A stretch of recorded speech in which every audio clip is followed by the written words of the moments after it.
Uri iki? Uri iki? Ntuzi icyo uri, ntubona n'icyo uri, kubera ko uri impumyi. Ubona isi ukoresheje amaso y'abandi, wibona nk'uko abandi bashaka kukubona, wibona muri ya shusho nyene bashaka kukubonamo, kandi wemeye kubaho ubuzima butari ubwawe. Wongera ko wibagira wa muntu wifuza kubawe.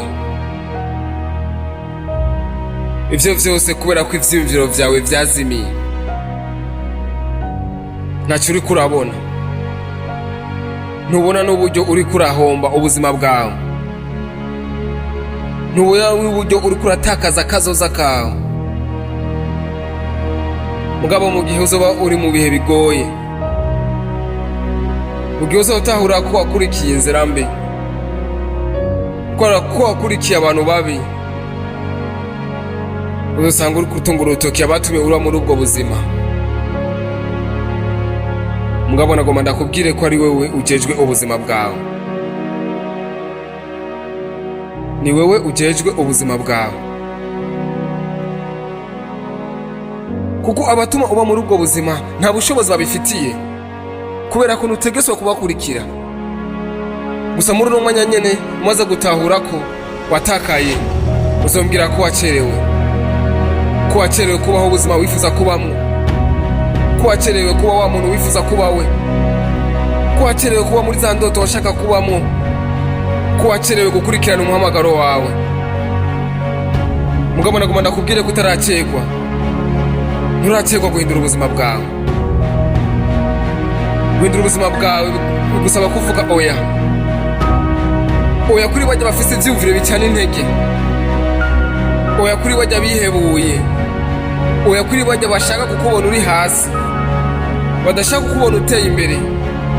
Bigusaba kuvuga oya. Oya kuri bajya bazana ibikorwa bidahwanye n'agaciro kawe, kuko si ngombwa urabe ubuzima bwawe ukoresheje amaso yawe. Ukwiye kuraba ubuzima bwawe ukoresheje ivyumviro vyawe. Mu gihe uzoba ufise ivyumviro vyiza, uzomenya ico uri. Umaze kumenya ico uri, bizoba bigoye kuguhagarika mu rugendo rwo guhindura ubuzima bwawe. Guhindura ubuzima bwawe ni kwakira uko usanzwe umeze. Guhindura ubuzima bwawe ni guhagarika kwibesha. Guhindura ubuzima bwawe ni kuraba inkomezi zawe, ukongera ukaraba n'intege nke zawe, hama ukemera gukosora intege nke zawe, maze ukongeramo inguvu mu nkomezi zawe.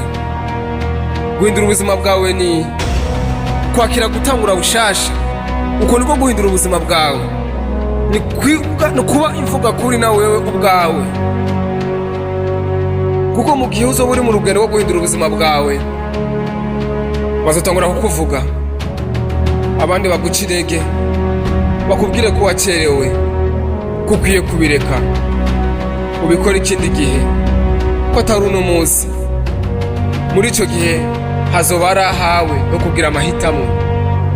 Swati guhitamo kwicara ukumvira abakubwira ayo majambo, canke guhaguruka ukumvira gukurikira inzira uri kuyoborwa n'umutima wawe.